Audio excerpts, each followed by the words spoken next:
how to use Moomoo in Australia. In this video, I'm going to show you and tell you how you can use Moomoo in Australia.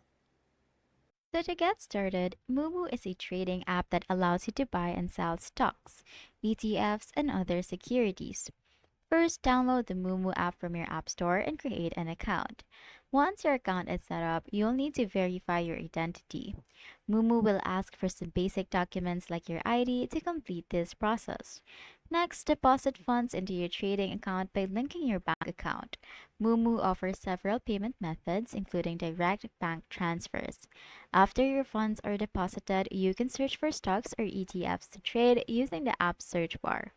Moomoo offers real-time market data so you can track stock prices and trends. This can help you make informed decisions. Lastly, Moomoo allows you to set alerts so you'll be notified when stock prices hit certain thresholds. And that is how you use Moomoo in Australia.